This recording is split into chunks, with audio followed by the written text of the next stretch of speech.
यह कहानी है जॉन नाम के मछुआरे की, जो हर रोज की तरह अपनी छोटी नाव लेकर समंदर में मछली पकड़ने निकलता है। लेकिन इस दिन कुछ अलग होता है। अचानक चारों तरफ घना कोहरा छा जाता है और दूर दूर तक कुछ दिखाई नहीं देता।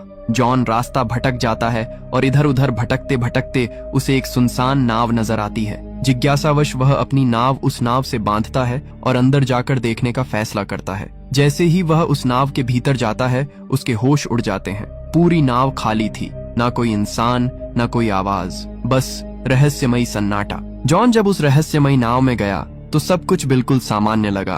खाना ताजा था, कपड़े करीने से रखे थे और हर जगह इंसानी मौजूदगी के संकेत थे। लेकिन वहां कोई था नहीं। वह नाव को चालू करने की कोशिश करता है, पर इंजन काम नहीं करता। इतने विशाल समुद्र में अकेली और खाली नाव देखकर जॉन हैरान रह जाता है। वह दूरबीन से चारों ओर देखने की कोशिश करता है, शायद कोई पास में हो, लेकिन घना कोहरा सब कुछ ढक चुका था। निराश होकर वह कंट्रोल रूम लौटता है और वहां पड़ा रेडियो ऑन करता है, मदद के लिए कोई संकेत भेजने के इरादे से। जॉन ने रेडियो पर संदेश भेजा, यह नाव समंदर में फंसी है, कोई सुन रहा हो तो जवाब दे। संदेश भेजने के बाद उसने सोचा कि अब अपनी छोटी नाव से लौट जाना चाहिए। लेकिन जब वह बाहर आया तो उसकी नाव वहां नहीं थी, जबकि उसने उसे अच्छे से बांधा था। उसकी हैरानी और बढ़ गई जब देखा कि अब चारों ओर फैला कोहरा भी अचानक साफ हो गया था और आसमान एकदम खुला था।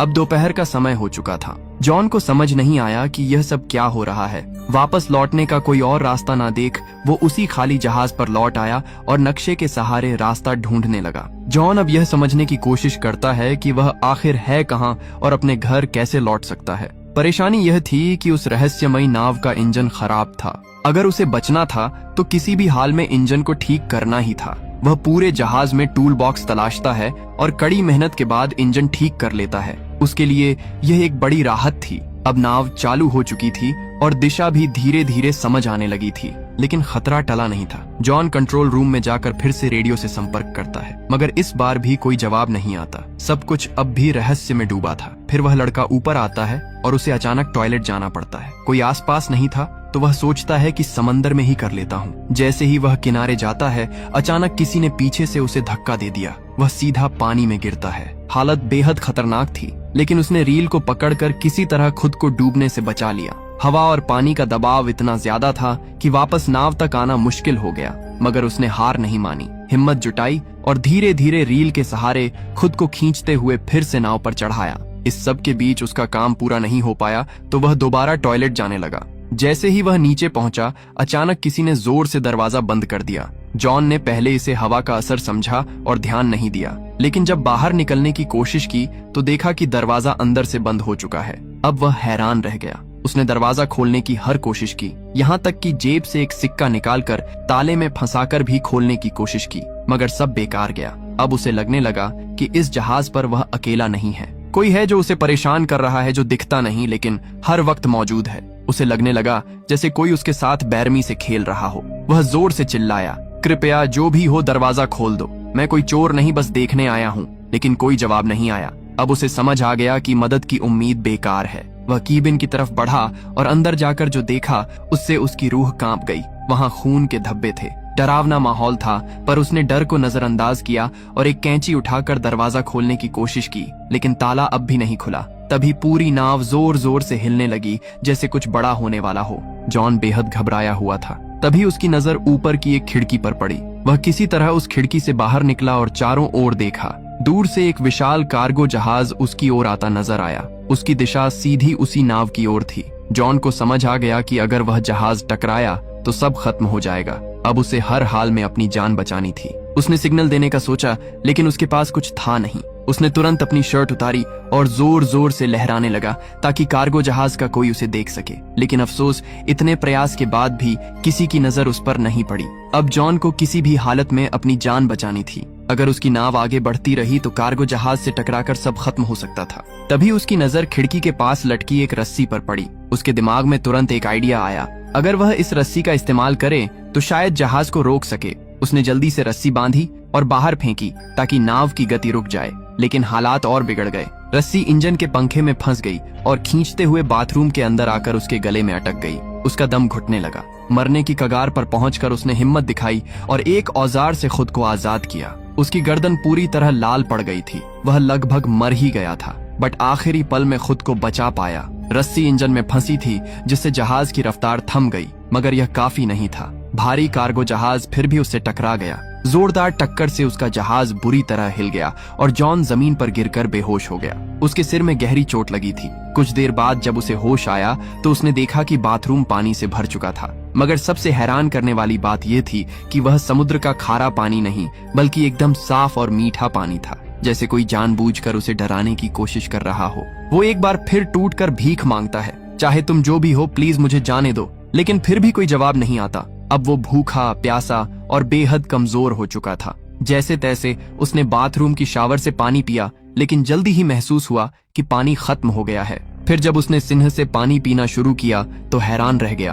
अब वह पानी खारा हो चुका था। उसे तुरंत समझ आ गया कि नाव में कहीं छेद हो गया है और समुद्र का पानी अंदर आ रहा है। यह नाव अब ज्यादा देर नहीं टिकेगी। वह घबराकर दरवाजा खोलने की कोशिश करता है, लेकिन लगता है किसी ने उसे बाहर से बंद कर रखा है। रात का समय था और ऊपर से दिखा कि कोई अदृश्य, शायद दुष्ट शक्ति इस नाव को नियंत्रित कर रही थी। पानी तेजी से बढ़ रहा था और जॉन थक कर सो गया। रात में समंदर में भयानक तूफान आया, जिससे नाव बुरी तरह टूट गई और जॉन भी गंभीर रूप से घायल हो गया। सुबह जब उसकी आंख खुली तो पानी सिर तक पहुंच चुका था, सिर्फ चेहरा बाहर था। अब उसे लगने लगा कि बस कुछ ही पल बचे हैं।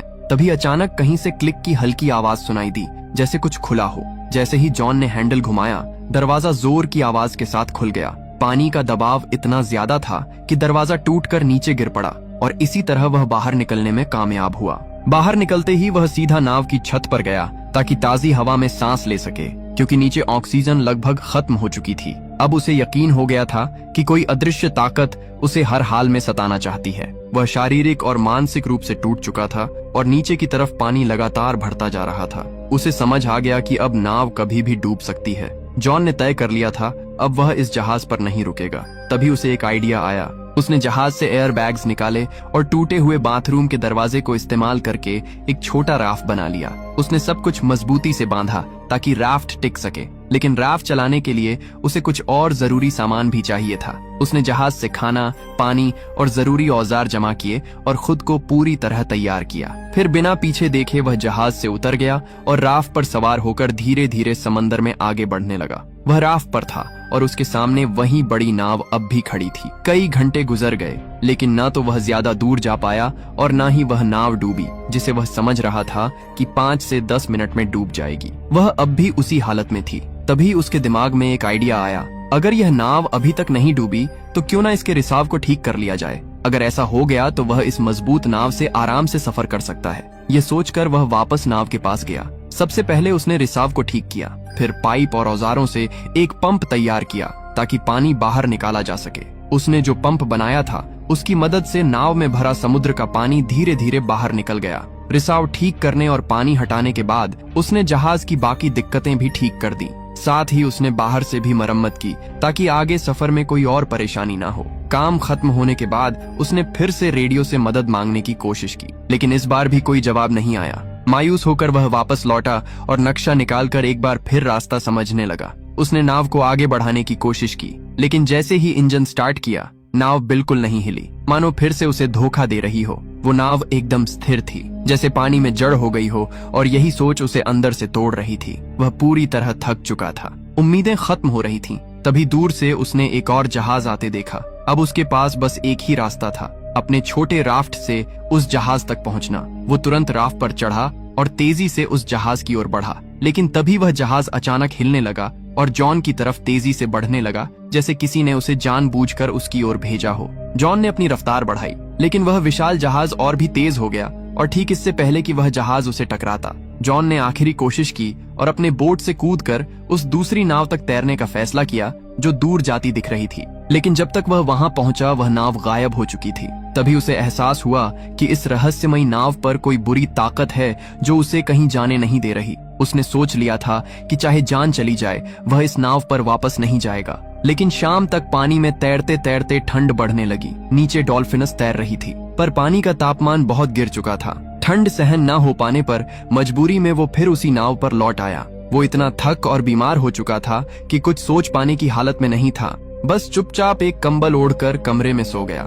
सुबह जब उसकी आंख खुली तो उसने फिर से इस जहाज से निकलने का फैसला किया, लेकिन अब एक और झटका मिला। कमरे का दरवाजा बंद था। वह घबरा गया और धीरे धीरे मानसिक रूप से टूटने लगा। उसे कुछ समझ नहीं आ रहा था कि आखिर ये सब उसके साथ क्यों हो रहा है। तभी उसकी नजर कमरे में मौजूद एक छोटी सी केबिन पर पड़ी। उसने जैसे ही उसे खोला, ऊपर की ओर एक रास्ता नजर आया, एक वेंटिलेशन जिससे बाहर निकला जा सकता था। वह उस केबिन में घुस गया जो एक तंग स्टोरेज एरिया था। हर बार जब वह स्टोरेज एरिया से ऊपर चढ़ने की कोशिश करता, फिसल कर नीचे गिर जाता। गिरने से उसे कई चोटें भी आईं, मगर उसने हार नहीं मानी। बार बार गिरते हुए आखिरकार वह फिर से ऊपर पहुंचा और उस वेंट की खिड़की को खोलने की कोशिश की, लेकिन वह टस से मस नहीं हुई। ऐसा लग रहा था जैसे उसे जानबूझकर सील कर दिया गया हो। अब वहां की ऑक्सीजन भी तेजी से खत्म हो रही थी। सांस लेना मुश्किल हो रहा था। नीचे का दरवाजा भी बंद था। वह वापस कमरे में नहीं जा पा रहा था। उसे लगने लगा कि अब यही उसका आखिरी समय है। लेकिन तभी उसने फिर से वही क्लिक की रहस्यमयी आवाज सुनी। जैसे ही केबिन की खिड़की क्लिक की आवाज के साथ खुली, जॉन बिना समय गवाए बाहर निकल आया।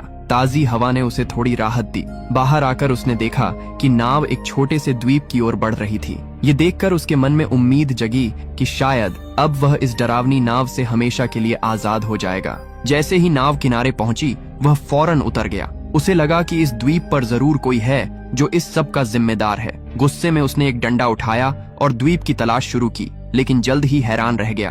पूरे द्वीप पर इंसान का कोई भी निशान नहीं था। अब जॉन फिर से गुस्से और डर से भर गया था।